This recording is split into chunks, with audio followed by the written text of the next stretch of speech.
મહારાજની આજ્ઞાથી જ્યારે કાલુપુર બાલસ્વરૂપ ઘનશ્યામ મહારાજની અઢી વર્ષથી જ્યારે અમે સેવા કરીએ છીએ ત્યારે ગુરુનો ઘણો બધો રાજીપો છે. સાથે સાથે અમારા શિષ્ય એવા સદગુરુ એવા વ્રજવિહારી સ્વામી આપ સર્વને જય સ્મરણ કહેવડાવ્યા છે, કારણ કે ભગવાનની સેવા હોવાથી આવી નહીં શક્યા. મારે પણ જેમ સ્વામીએ વાત કરી, અમારા મોટા ગુરુભાઈ હરિકૃષ્ણ સ્વામી તેમજ અમારા ગુરુના આશીર્વાદથી અમદાવાદ દેશ, વડતાલ દેશ આખા સંપ્રદાયમાં પહેલી વહેલી વાર પરમ દિવસે સવારે જ 2001થી લઈ 2018 વર્ષથી વાલા ભક્તો 10,518 મહાપૂજા અમારી પૂરી થઈ. પરમ દિવસે 11,000 મહાપૂજાનો સંકલ્પ કરેલો છે. ગુરુની આજ્ઞાથી અમારા મોટા ગુરુભાઈ જ્યારે અમે નારાયણપુરામાં હતા ત્યારે સરસ મજાની મહાપૂજા અમને શીખવાડી હતી. આજે ઘણી બધી જગ્યાએ મહારાષ્ટ્રની આજ્ઞાથી વિહાર ગેરીતા દેશની અંદર પણ ઘણી સત્સંગની પ્રવૃત્તિઓ, સત્સંગ સભાઓ, મહાપૂજાઓ અમદાવાદની અંદર આજુબાજુ શહેરોમાં, ગામડાઓમાં પણ ચાલે છે. ત્યારે આજે જ્યારે આ ઉત્સવમાં આવવાનું મન થયું છે, આનંદ થયો કે હો કેવો સરસ મજાનો મહામહોત્સવ. સાથે સાથે વાલા ભક્તો, સ્વામીએ જે પણ કંઈ કથા સંભળાવી છે ને, ઘણીવાર એમ થાય કે આ સત્સંગમાં હજુ પણ સત્સંગની ક્યાંક કચાશ રહી જાય છે. તેનું શું કારણ છે? એમ કહેવાય છે, બાપાના બાપાએ આંબો વાયો હોય અને દીકરાનો દીકરો રમતો રમતો આંબાવડિયામાં જાય અને ડાળીએ લચકે લચકા કેરી લાગી હોય ને, એક કેરી તોડીને ખાઈ લે ને પછી ગોટલો ફેંકી દે. એનો મહિમા એને જાણ્યો ન કહેવાય. કેમ? તો કે એને પુરુષાર્થ કરવો પડ્યો નથી. બાપાના બાપાએ જે આંબો વાયો છે ને, એને જ ખબર છે આ આંબો વાવતા કેટલા ઉનાળા ગયા, કેટલા શિયાળા ગયા, કેટલા ચોમાસા ગયા, કેટલા વર્ષો દેખરેખ કરી, નિંદણ પિયત ખાતર કરીને ત્યારે ઘણા વર્ષો પછી આ સરસ મજાનું આ વટવૃક્ષ તૈયાર થયું છે. એમાં દીકરાનો દીકરો રમતો આવીને કેરી ખાઈને ગોટલો ફેંકી દે. એનો મહિમા એને નથી જાણ્યો. કેમ? તો કે એને પુરુષાર્થ નથી કરવો પડ્યો. મારો કહેવાનો સીધો અને સરળ મતલબ એક જ છે, આ સત્સંગના મૂળિયાઓ અમારા વડવાઓ, જેમ સ્વામીએ કાલે સવારની કથામાં કહ્યું હતું ને, અચ્યુતદાસ સ્વામીનું આ મંડળ કહેતા નંદ સંતો બ્રહ્માનંદ સ્વામી, મુક્તાનંદ સ્વામી, પ્રેમાનંદ સ્વામી આદિ અમારા વડવાઓએ આ સત્સંગના મૂળિયા નાખ્યા છે. અને તમારા વડવાઓ દાદા ખાચર, જીવા ખાચર, લાડુબા, માનુબા, જીવુબા, પાંચુબાએ આ સત્સંગના મૂળિયા નાખ્યા છે. અને બેઠા બેઠા કેરીઓ ખાઈએ છીએ ને, એટલા માટે જેવો જાણવો જોઈએ, જેવો જણાવવો જોઈએ એવો સત્સંગનો મહિમા હજુ જાણ્યામાં નથી આવ્યો. કેમ? તો કે હજુ પણ સત્સંગમાં ક્યાંક કચાશ ને કચાશ રહી જાય છે. અને આ કચાશ દૂર કરવી હોય તો શું કરવું પડે? તો કે આ કચાશ દૂર કરવા માટે આવા સંતોના મુખે એક પછી એક કેવા કેવા સરસ પ્રસંગો સ્વામી આપણને શ્રવણ કરાવી રહ્યા છે. સ્વામી ઘણીવાર એમની કથામાં એક પ્રસંગ લેતા કે સ્વામિનારાયણ ભગવાન જ્યારે ભુજ પ્રદેશની અંદર ભુજની ભૂમિ ઉપર વિચરણ કરી રહ્યા હતા, એ વખતે માનકુવા ગામ સ્વામિનારાયણ ભગવાન પધાર્યા. અને એ માનકુવા ગામની અંદર નાથો ગાંડો ભગવાનનો એકાંતિક ભક્ત થઈ ગયો. આજે એની કથાઓ આપણે શ્રવણ કરીએ છીએ, એના ચરિત્રો આપણે ગાઈએ છીએ. સ્વામિનારાયણ ભગવાન માનકુવાની ભાગોરે પધાર્યા અને નાથાના માતૃસીતા કુવા કાંઠે પાણી ભરતા હશે. બીજી બધી બહેનોએ કહ્યું કે જો ભાઈ, તું જે સ્વામિનારાયણનું ભજન કરે છે ને, એ આ સ્વામિનારાયણ જાય અને એ બાઈએ પાણીનું માટલું હેઠી મૂકીને મહારાજના ચરણ પકડ્યા અને મહારાજને કહ્યું, હે પરમ કૃપાળુ પરમાત્મા, બસ એટલી જ અરજ છે. વર્ષોથી મનમાં એક ઈચ્છા હતી કે ભગવાન ક્યારે પધારીને ક્યારે આના દર્શન કરું. પ્રભુ, આપ આજે અમારા ગામ પધાર્યા છો ને, એટલી જ એક જ અરજ છે, બસ પ્રભુ મારું ઘર આંગણું પાવન કરો. મહારાજે કહ્યું કે મારી જોડે ઘણા બધા સંતો ને પાર્ષદો છે, પણ એક દિવસ પાછળ રહી ગયા. મહારાજ, જ્યાં સુધી સંતો પાર્ષદોની ભાડ નથી ત્યાં સુધી પધારો. ત્યારે મહારાજને ભક્તવત્સલ ભગવાન છે ને, મહારાજ એની ભાવના જોઈને મહારાજે કહ્યું, ભાઈ બસ એક શરતે રોકાવ. આ સામે દુકાન કહેતા નાનો ગલ્લો હશે દેખાય, એમાંથી 500 ગ્રામ મરચું લઈ લે. તારા ઘરે જઈને સરસ મજાના અમારા માટે રોટલા ઘડ. 250 ગ્રામ મરચું તું રોટલામાં નાખજે અને 250 ગ્રામ મરચું તું કઢીમાં નાખજે. અને રોટલા અને કઢીનો થાળ જમી અમે તારા ઘરે એક દિવસ નહીં પણ 3 દિવસ સુધી રોકાશું. મહારાજ આવું વચન આપીને ત્યારે બેન બહુ રાજી થયા. બેન ઘરે ગયા, નહીં ધોઈ પવિત્ર થઈ, સરસ મજાનું મહારાજમાં ઢોલૈયો ઢાળ્યો, મહારાજને વિરાજમાન કરી રસોડામાં ગયા. અને દુકાનેથી જે મરચું લીધું હતું એમાંથી રસોડામાં જઈ પવિત્ર થઈને મહારાજ માટે સરસ મજાના રોટલા અને કઢીનો થાળ બનાવવા બેઠા ને, એ સમય દરમિયાન 4 રોટલા બનાવ્યા અને 2 વાડકા જેટલી કઢી બનાવી.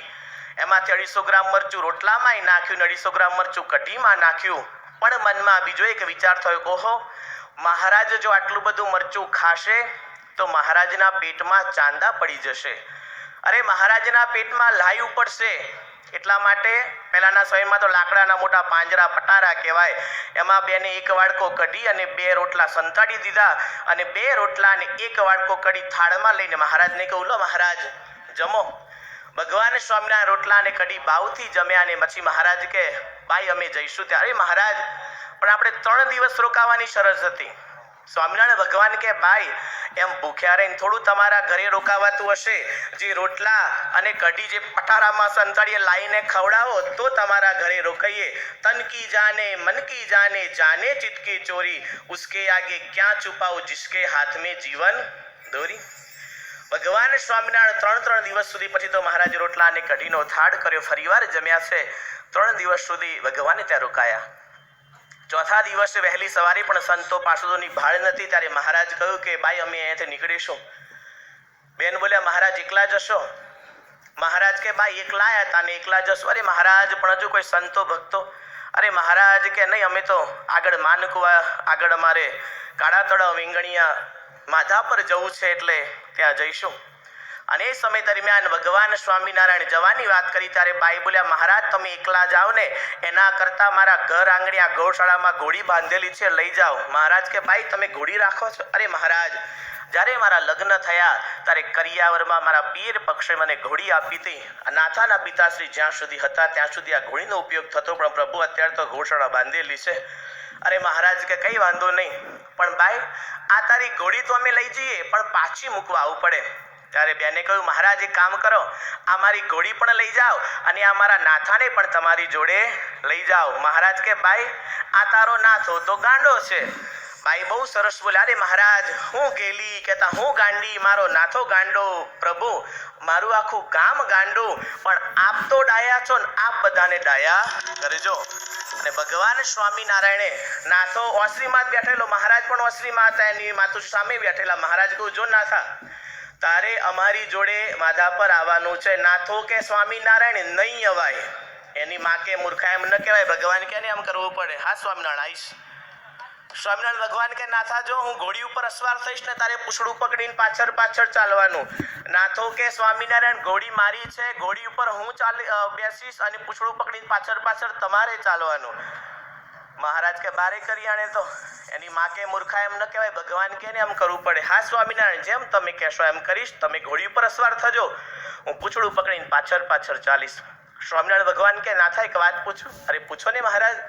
આ હું કહું એ નથી મનાતું અને આ તારી માં કે કેમ મનાય છે?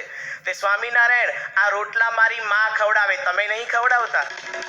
વિચાર તો કરો કેવો ભગવાન ઉપર પોતાની માં ઉપર અચળ ભરોસો છે.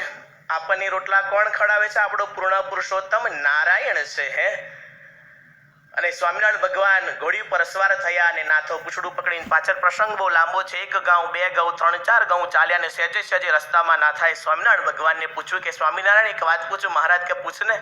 તે સ્વામિનારાયણ તમે ભગવાન છો?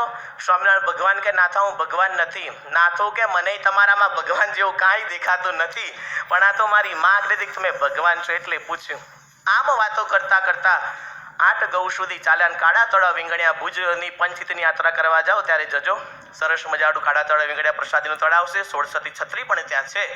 અને સ્વામિનારાયણ ભગવાને ત્યાં પહોંચ્યા અને મહારાજને થયું કે ઘોડી તરસી થઈ હશે. એટલે મહારાજે કહ્યું લે નાથા આ ઘોડીની લગામ, આ ઘોડીને જરા પાણી પીવડાઈ જાય.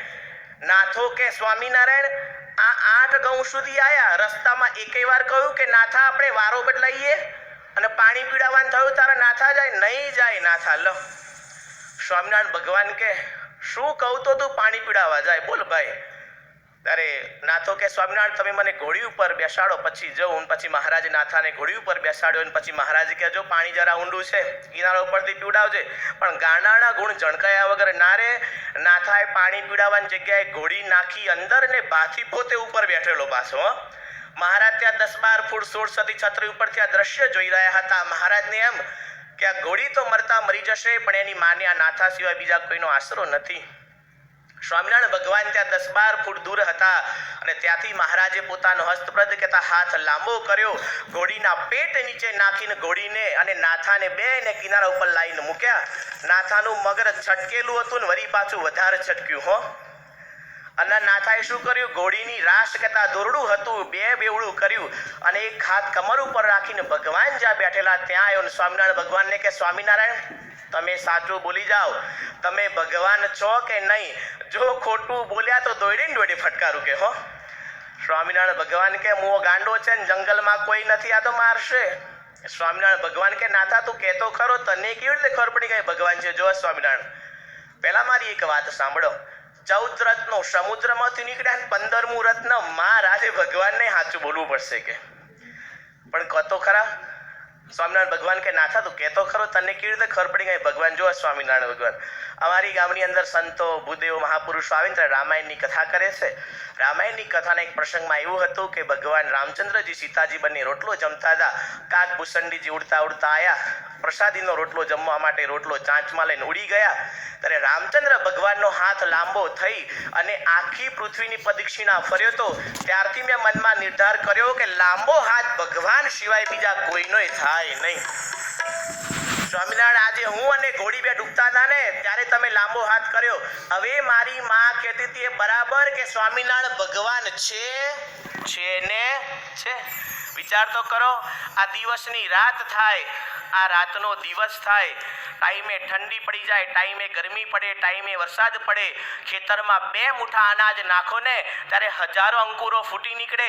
આ ખાણ પ્રસ્થમાંથી ઇન્દ્રપ્રસ્થ બનાવી દીધું. આ આશીર્વાદ કોના? આપણો બાપ પૂર્ણ પુરુષોત્તમ નારાયણ નરનારાયણ દેવ હરિકૃષ્ણ મહારાજના આશીર્વાદ વાળા ભક્તો. ખરેખર આનંદ આનંદ આનંદ આજના દિવસે આવીને ખૂબ આનંદ થયો.